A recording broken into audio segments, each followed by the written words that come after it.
YouTube channel. I'm Ren. And I'm Chin. And we're going to be talking about skincare and hair care. And it's going to be the first of many to come. We'll be actually talking about beauty products, etc. Right. So we're just gonna get into it. We all know that Ren deals more with the natural skin products. I'm wearing makeup today, but you guys get the point. Alright, so what would be my usual go-to for my skin would be, I would start with the face. First of all, I tend to go to the black soap. With that, that's a nice cleanser. You just put it in some water and that's a good wash, right? And it's a trick from Ren here. So with the black soap, that's what I do. You know, you have that pimple, that stubborn pimple that pops up in the night, and then you have this plan for tomorrow, and that pimple just day and night mash up. No, but usually it tends to like places that you know that you definitely can't get away with.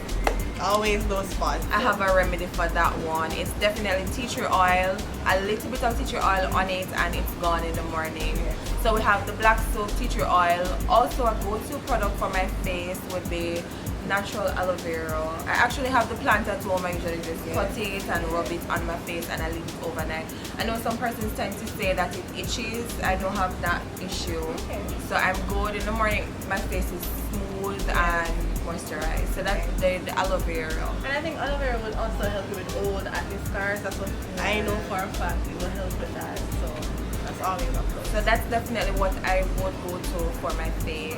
So as body wash, I have two things that I would use. I would use the lemongrass body wash.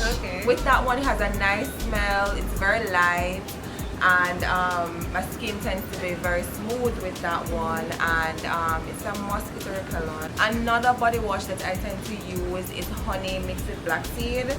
So the step up from the lemongrass is that one, the honey, gives my skin a soft feel to it. So I tend to use that one more for therapeutic feeling. Nice. So that's those two body wash. And for removing makeup, coconut oil.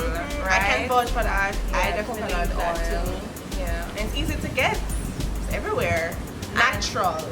Natural coconut oil, not the one you buy in the supermarket, guys. But I mean, you can get it in the supermarket though, you know, but you just want to know that the label says 100% organic. I think later on our guest is going to tell us how to tell the we have somebody coming. We have somebody coming up very soon to show us what the difference is in terms of when we're looking for what coconut oil is best for our skin. And my fave product, can't go anywhere without it, is raw Shea Butter.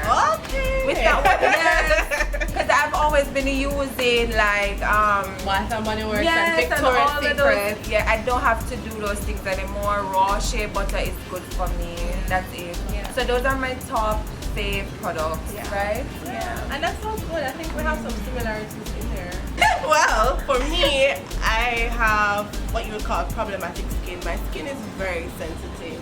So from teenagers, I've realized that things that are bought over the counter, those things that smell really sweet and nice, not necessarily good for good skincare. So I've tried to experiment with things for my skin to see what really works for me. I think I started out by using coconut oil. I think everybody on their natural journey tends to start with the coconut oil. And since then, I have graduated and I've started making little concoctions. So for me, recently, I tried a recipe that I like. I don't know if you liked it. I think you gave me a batch of it. Yeah, so it's raw shea butter. And to think that I didn't ask her what was in it and I'm just putting it on my face. Like. Because you trust me. Right, so I had raw shea butter, cocoa butter, coconut oil, a little bit of olive oil, and I added some, I think it was grapefruit essential oil. I added some of that, and a little aloe vera gel. And I think it's been going good for me. I like it. You like it? Yeah, it works really well. It's not too oily because for me, I realize sometimes when I use the coconut oil by itself, I feel oily sometimes until it actually goes into the skin. But for me, I found that the little concoction that I made, it's not too bad. love aloe vera. You like aloe vera? Yeah. Okay. And when I use it overnight, Yeah. and when I get up in the morning, it tends to leave my face very smooth. So you rub the aloe vera directly on your skin. So you cut it from the plant. From the plant. And I get a little piece and you rub it on my face. Because guys, you know that aloe vera has, it's chock full of benefits for your skin. If you have a pimple, if you have a scar, I mean old acne scars, anything, you can use the aloe vera on your skin for that. Really good. For those of you who may not be too into the natural products, you can use the good old toothpaste. Yeah, I was thinking it. It's not my go-to, to be honest, because I always use tea tree oil. But for those of you who don't have tea tree oil at home, you may use a little tubes, a teensy weensy amount of the toothpaste and just put it directly on that paper and it will dry it up. But I will swear by tea tree oil. Yeah, tea tree oil, definitely. Yeah, and tea tree oil is also great. It's antifungal, antibacterial. So of course, if you're having a little issues with fungus and that sort of thing, you could use it. However, I am no professional, so please, if you have a fungus, go to your doctor. Yes, please. Remember, guys, it's just tips as to what worked for us. Yeah. Right? So we're just giving tips here. Right. So I'm a mommy and she's a mommy too.